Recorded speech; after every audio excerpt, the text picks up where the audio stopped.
Hello everyone, welcome back to my channel, Okra Love Life. So as I mentioned before in my last video, I was feeling like a little under the weather.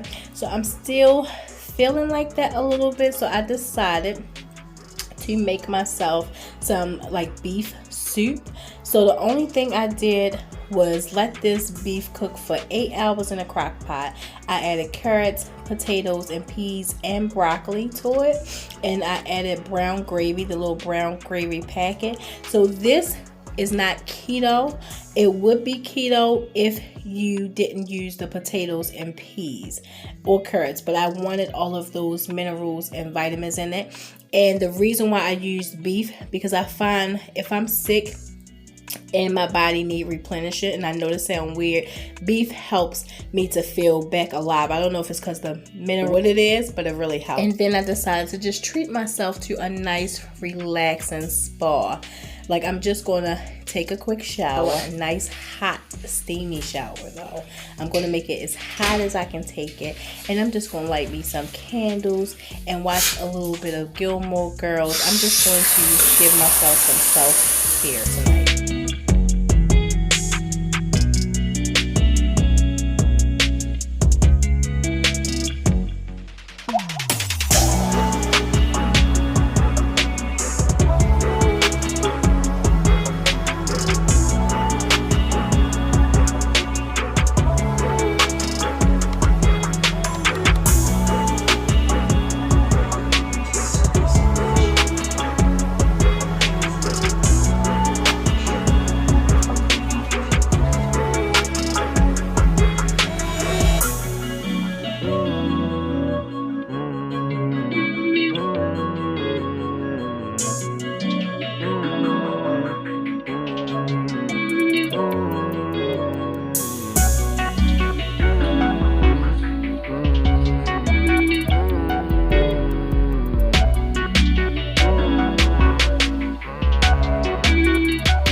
Okay, you guys, so this is day 2, and I'm just going to make fried cabbage with bacon and salmon.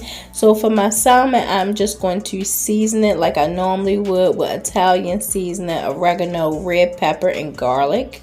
And I'm just going to fry that good on both sides. I actually put a tablespoon of butter in this because I'm going to drop my cabbage right in here with the bacon once the salmon is done cooking.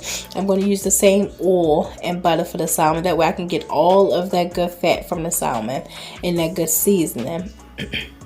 So for my cabbage though, I am just going to saute it like you would do if you're doing fried cabbage.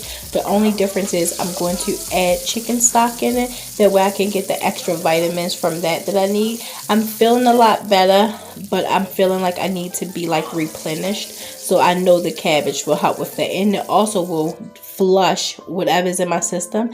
It is going to flush this right out. I know it's not the big C. I know that it's just a cold. I know it has to run its course, but I just want to get myself feeling back replenished. So that is the whole goal, to utilize the foods that I have to help me get the most nutrients and minerals that I need. I am also just going to eat one meal a day, but I'm not going to fill my body up with just food and food and food and food, because that's too much of work of my body digesting it and healing. So I think I'm just going to do this one meal a day and then let my body heal itself, have those healing hours the rest of the period. I'm going to stay hydrated and stay drinking. And of course, if I get too hungry, then I will eat something light and something small, or maybe I'll just eat some fruit or make a smoothie, but I'm not going to put another big meal inside my body.